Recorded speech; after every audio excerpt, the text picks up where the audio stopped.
राजमहल के सोने से जड़े सिंहासन पर बैठी रानी देवयानी के जीवन में वैभव की कोई कमी नहीं थी, लेकिन इन सुनहरी दीवारों के पीछे एक ऐसा दर्द छिपा था जिसे शब्दों में पिरोना आसान नहीं। वो दर्द था मां न बन पाने का। राजा वीरेंद्र से विवाह को 10 वर्ष हो चुके थे, लेकिन संतान सुख अब तक नसीब नहीं हुआ। हर व्रत, हर मन्नत, हर देवी देवता के आगे झुकी थी रानी, लेकिन कोख अब भी सूनी थी। पहले कुछ वर्ष तो सबने सहानुभूति दी, लेकिन धीरे धीरे वही लोग फुसफुसाने लगे, बांझ रानी। दोपहर की धूप जब महल की दीवारों पर झलकती तो रानी का दिल किसी प्यासी धरती सा तड़प उठता। कभी खिड़की से झांकती तो देखती कैसे महल की दासियां अपने बच्चों को गोद में उठाए खेला करती थीं। उस दृश्य को देखकर उसकी आंखें भर आतीं। कितना चाहा था उसने भी एक नन्हा जीवन अपनी गोद में खिलाने का, उसकी हंसी में जीने का और उसके पहले शब्द सुनने का। राजा वीरेंद्र उसे बहुत चाहते थे।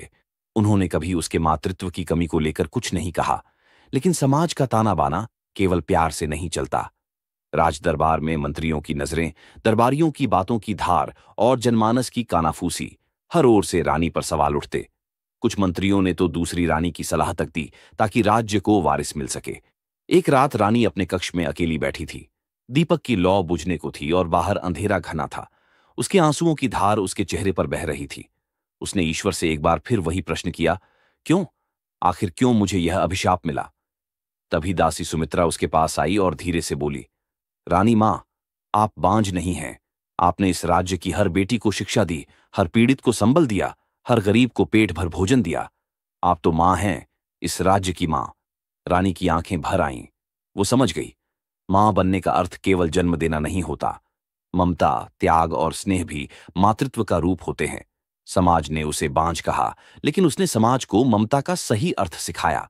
आज भी राजमहल की दीवारें उसकी करुणा और साहस की गाथा कहती हैं, बांझ रानी जिसने बिना कोख के भी मां होने का धर्म निभाया।